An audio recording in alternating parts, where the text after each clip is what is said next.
If you saw my last video, you already know that I have the Fortus 400mc booting up properly.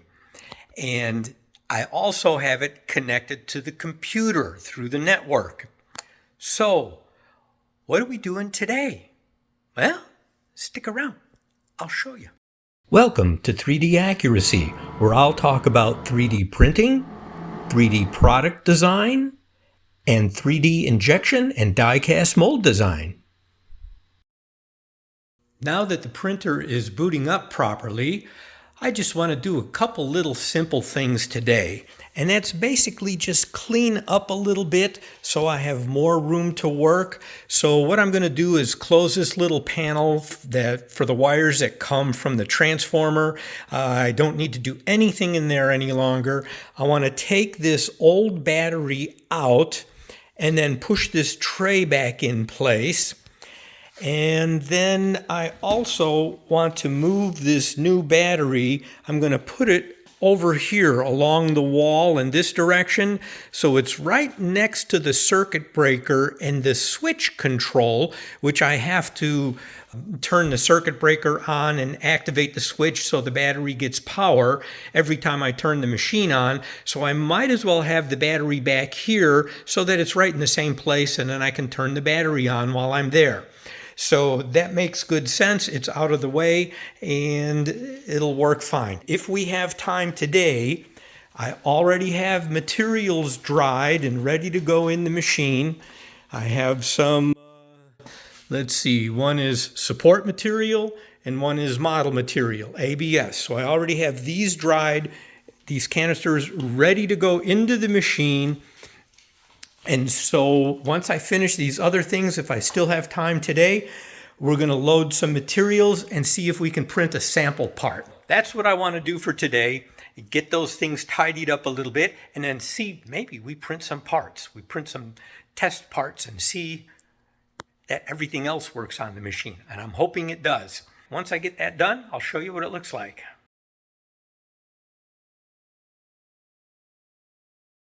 Well, let me show you what I did here. Okay, the battery is removed.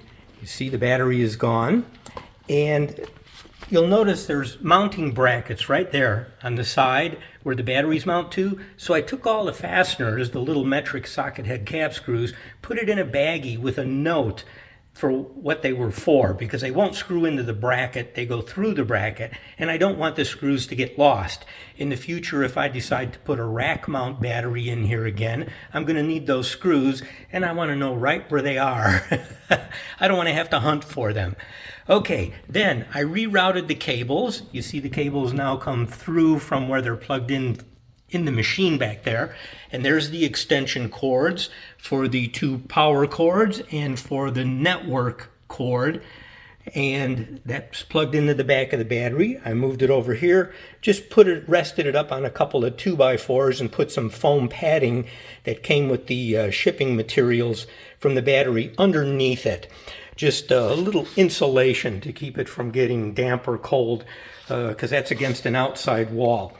Okay, now, so everything, and I pushed it back in out of the way a little bit, so I have a little bit more room to move around here. Okay, so it's all ready to go. And what I did is I just put the battery on the side here for now. I have to dispose of that or check it out and see whether or not it's repairable and whether it's worth keeping it or not. What I'm going to do now is put some material in the machine and, well, let's see, what time is it? It's getting up there in the afternoon. I want to see if I can send a file to the machine. So let me prep the file first. Let me prep that and make sure everything's working before I start loading material into the printer.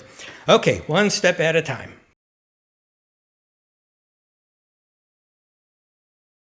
Well, I have the files prepped, and I brought my computer out here into the shop so that I have it close while we see if we can run some parts on this machine. Okay, what else I did was to get the two canisters of material set in position. Model material, black ABS on the left, and support material on the right, in preparation for loading the material. Now this load sequence, I was reading the instructions, it kind of happens in 2 stages. First you load the material in, you preload it. There's a motor back here behind it that actually pushes the material up through the machine into the print heads. So right now we just want to get it into that block, kind of preload the material, and once we know that's in position and we're ready to print parts, then we go in the controls and we tell it to, okay, load the material into the tips. And then once it does that, I believe we're ready to go ahead and send it a file and tell it to print a part. So this may be a little bit stop and go because this is the first time I'm doing this, and it's slightly different than my Fortus 400mc. It's a slightly different material load and procedure to get parts printed, so I'm kind of learning as I go here. That's just the way it is. Okay, so first thing we have to do is turn on the electric, which we've done before. So fire up the 3-phase, start this guy. All right, then go ahead and flip this circuit breaker to get the transformer going. Okay, transformer's going. I can feel it humming here.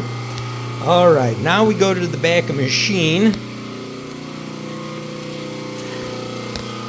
And first, see why I wanted the battery here is because I have to come back here to flip this circuit breaker. First thing I got to do is flip the circuit breaker. Then I got to turn on this little switch up here to activate the battery. And that sends power to the battery. And here it comes. And it says, load not powered. Press the little start button to get it going. Has an 85% charge on it so far. Okay, so we press this button and hold it for 2 seconds. There we go. Now the machine is up, and it should be going through its boot up sequence now. Okay.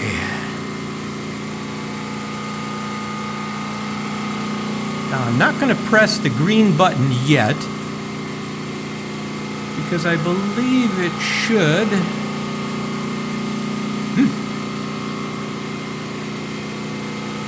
It should start booting up all by itself. At least it did that yesterday. What do I see here? Oh, a whole bunch of things that aren't on. What am I missing? What am I missing? Oh, there we go. Ah, I see. It just takes it a few seconds. Checking the AC board, checking I/O board, press the green button to continue or escape to cancel. Now we press the green button.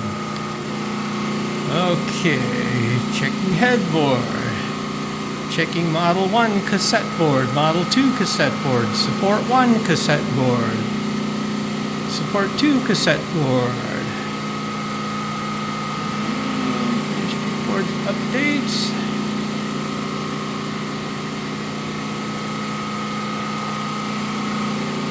I wonder. Now I noticed this. That apparently must not be the network connection, the network address. I thought it was the other day, but I changed the network address. All right. So lights come on, and then we should go ahead and enter. We want to auto home the XYZ axis. So we'll press enter and tell it to go ahead and do that. And here we go. Now this guy, oh, it just moved up and down here. Well, that was quick. It's jumping up and down. And then here comes the head. The head's moving now. Sorry for the idler motor noise. It's on the other corner of the shop, but it's noisy. Eventually that'll go out of the shop, but for right now, it is what it is. Okay, that's ready to go. Now, we load materials. Okay, so let me pause for just a second. I want to go back and take a look at the instructions one more time. See, the air compressor just kicked back on. I turned it on a little while ago to give it a full charge of air before I turned the machine on. So that's in the loop. Okay, so let me go ahead and just review the instructions before I go any further here. I just want to make sure I do it correctly.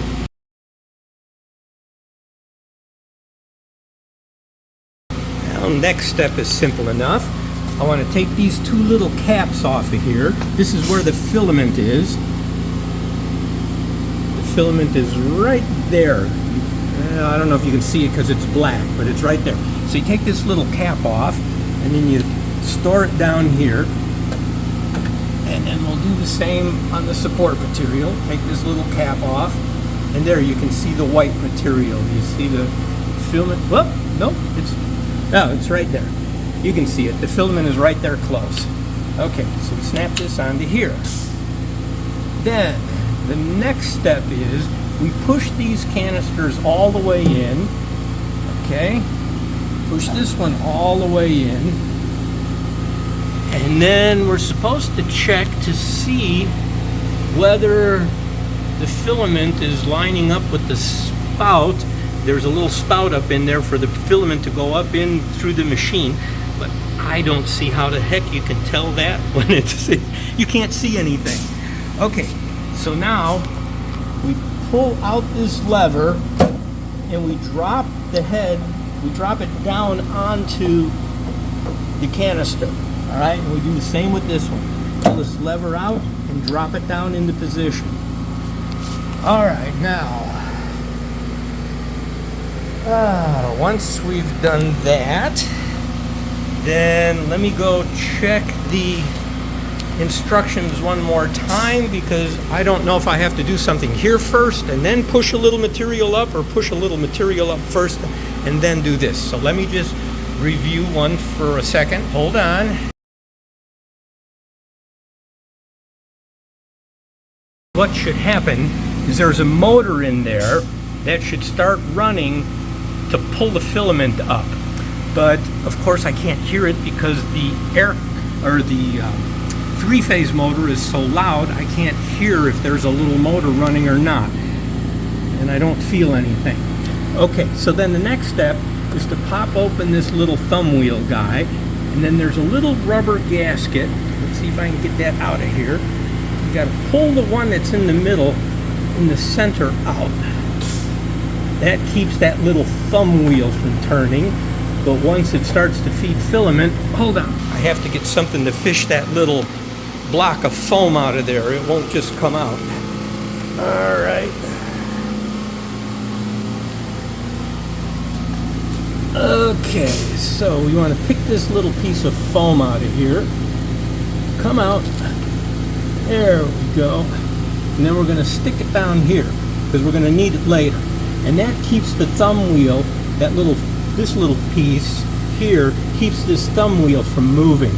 Now, what you're supposed to do is go ahead and push the filament up by rolling the thumb wheel down. But boy, is it... There, the motor just picked it. I could feel it.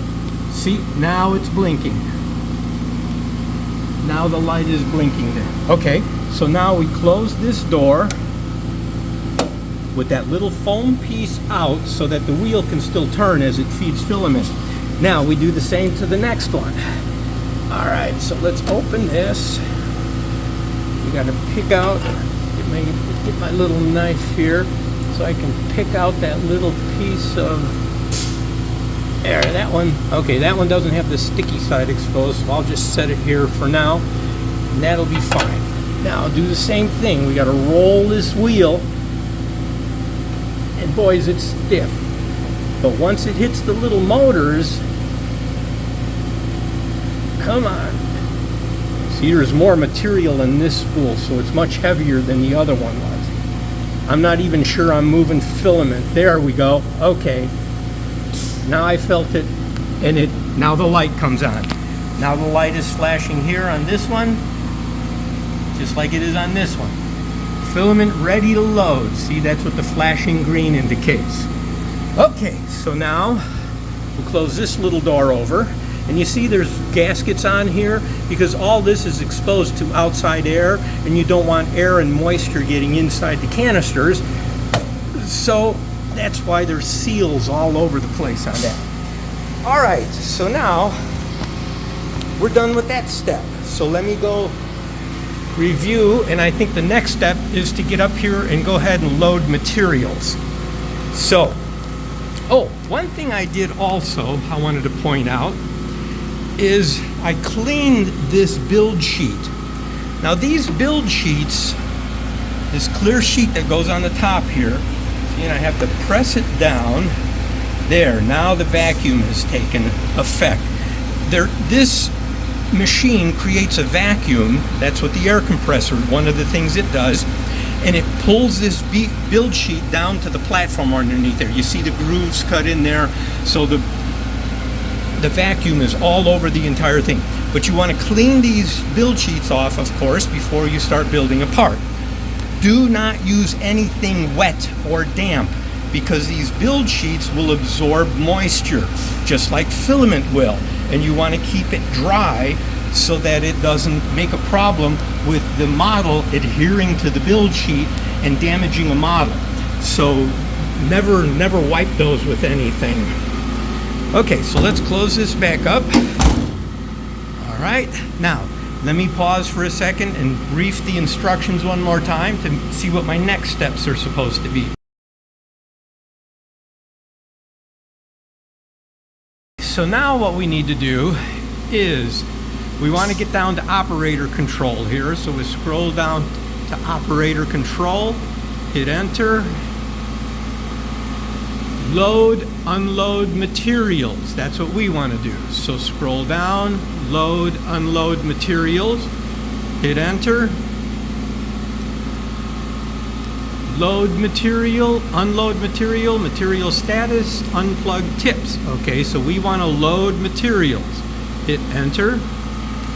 Now it will tell me what materials are ready and which ones I can load. So you see on the first line there's ABS, M30 is ABS black, and the SR30 is the support material.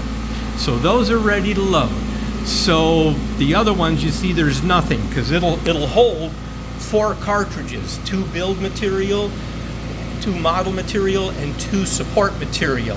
So you can print some pretty big models. And also, when you have a large model that you want to run unattended, when one cartridge runs out, it will automatically switch and load the other cartridge. So that's a pretty cool feature. Okay, so now we'll come here and we'll hit enter. Warming up, please wait. Okay, now it's going to load one material at a time. So right now we should be loading the ABS.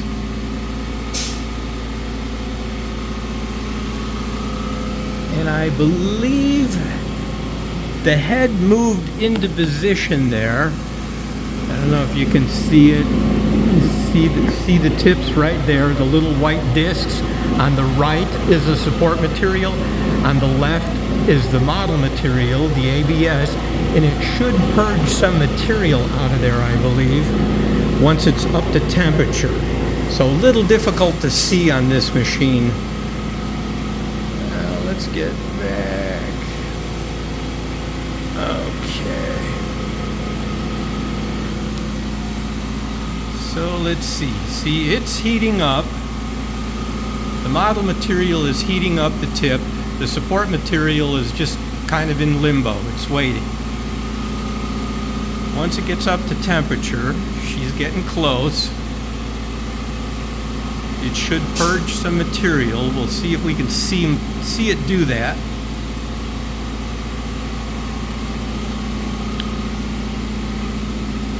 There we go. We're getting to within a few degrees. So let's get over here and see if we can see it purge some material for us. Of course, it's going to be difficult to see because the center of the tip is right in line with something dark in the background. And being black material, we may not be able to see it.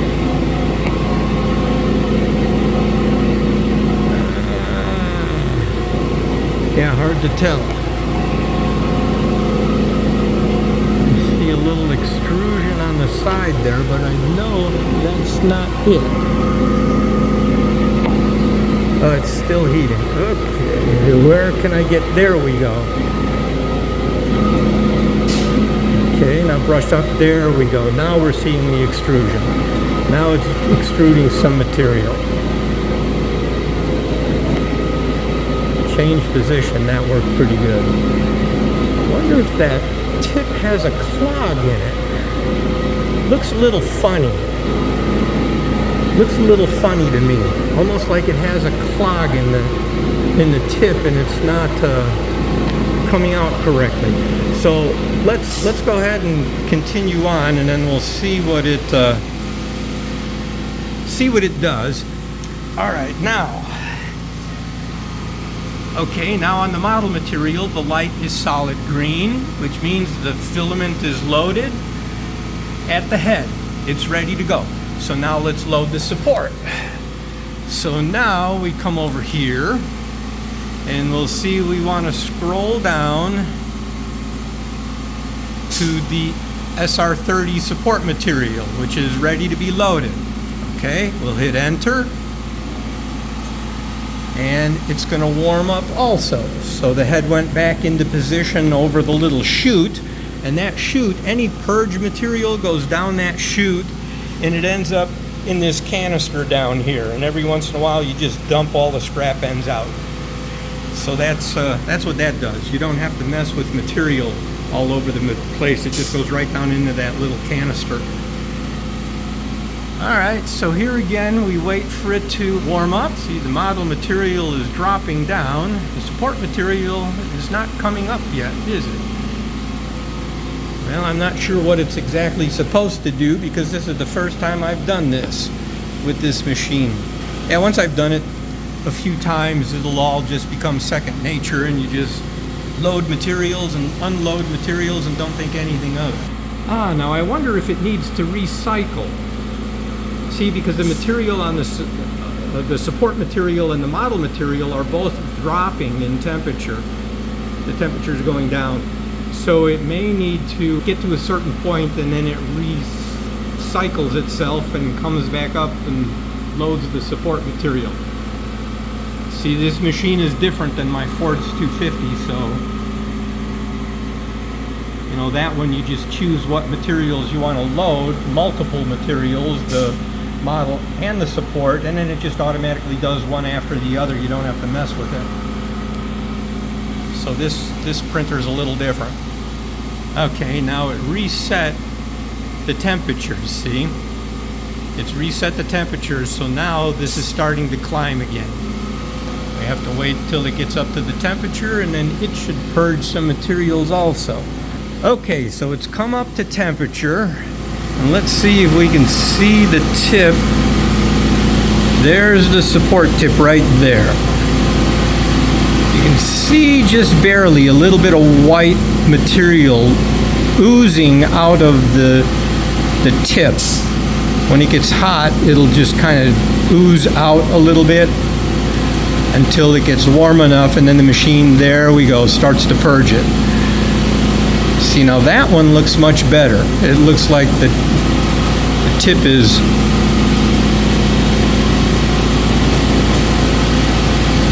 all right.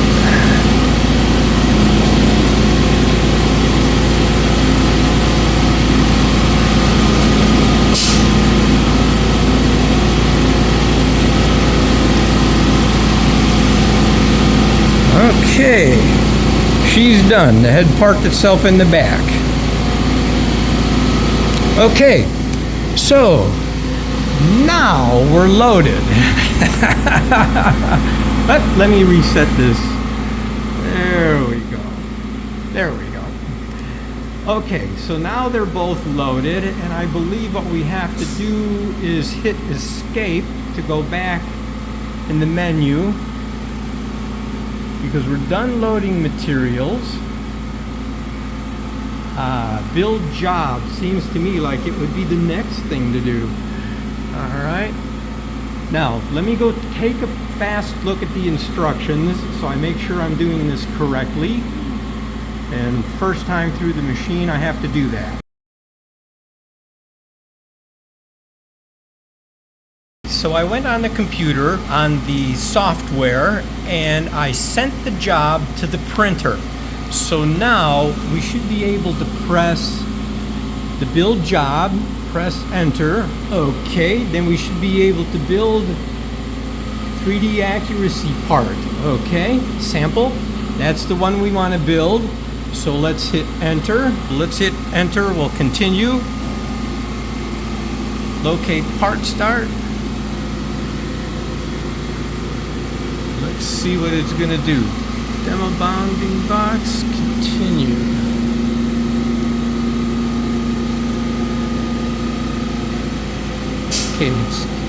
Okay, that's the start position. All right, that makes sense. Locate part start. Demo bounding box, continue. All right. Let's continue.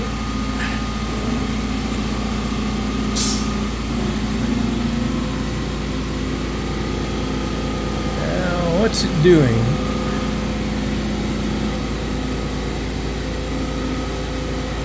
Checking the auto Z calibration. Please wait. Okay, it's going through an automatic Z calibration, up and down calibration. What it's doing, I don't know, or what it's supposed to do, I don't know. Yeah, maybe heating up the build chamber also. I know that my Fortus 250, when it's heating up the build chamber, it'll take it almost a half an hour before it starts actually printing a part. Very difficult to see on this machine. Let me try turning off the shop lights here. Turn this off and see if that gives me a better... There we go, it's printing a part.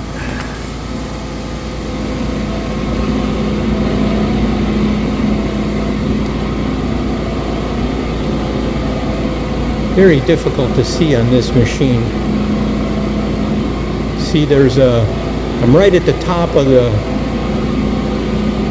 window on the door, and so that makes it very difficult to see what's happening there. I wish I had a better view, because I like to be able to see what's going on inside the machine. I can't tell whether it's actually laying down material or not. It should lay down a layer of model material, and then it will go back and lay some layers of support material, and then it will come back and lay down the part on top of that model, or that support material, I mean. But when you can't see what's going on, it's hard to know whether it's doing things correctly or not. So the only thing we have to do is wait, I guess. And I've got a glare here in the glass, so it's hard to see what's going on in there.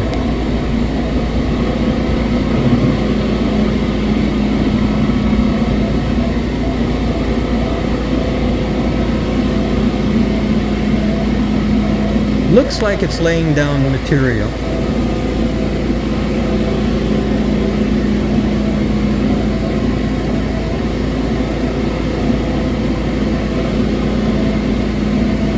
How good it is, I don't know. I'm trying to find a good place to get a picture from. Alright, now it's probably switching over to the support material.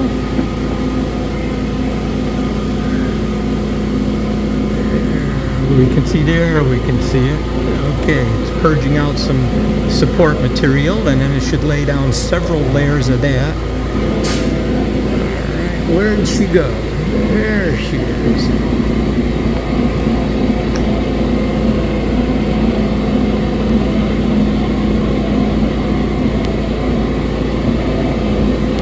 Yeah, I don't see any white. Don't see any white. Doesn't mean it's not doing it, I just can't see it. On my Fortus 250 I can see what it's doing. This machine is not as easy to tell.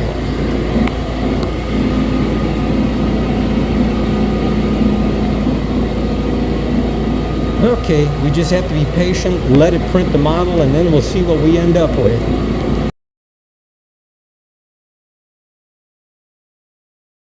Well, you can see that was laying down support material. You see the part to the left there.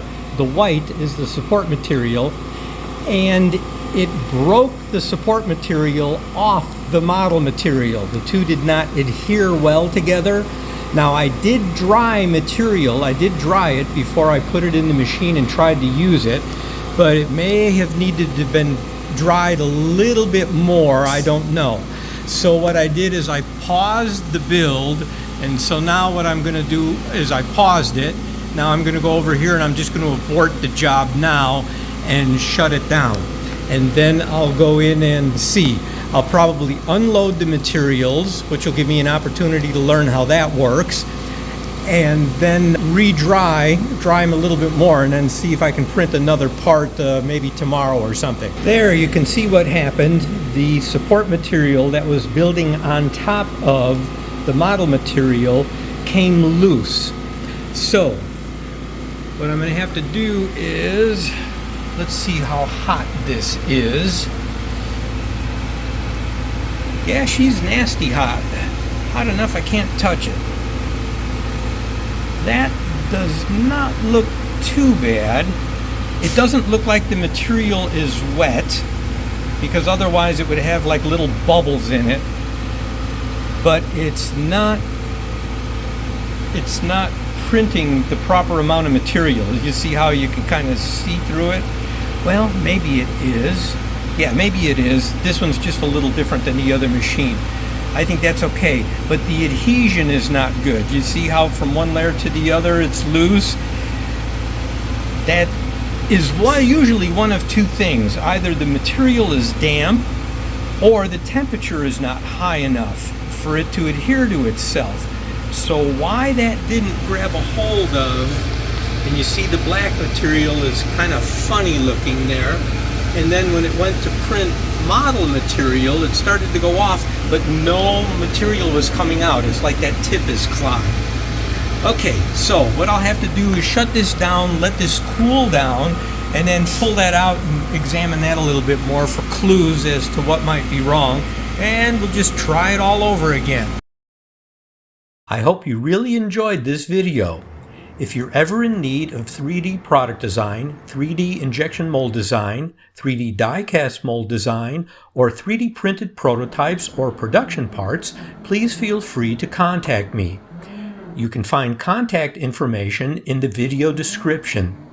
I look forward to hearing from you and to being of service to you. Thank you for watching. As always, I appreciate it. See you on 3D Accuracy's next video.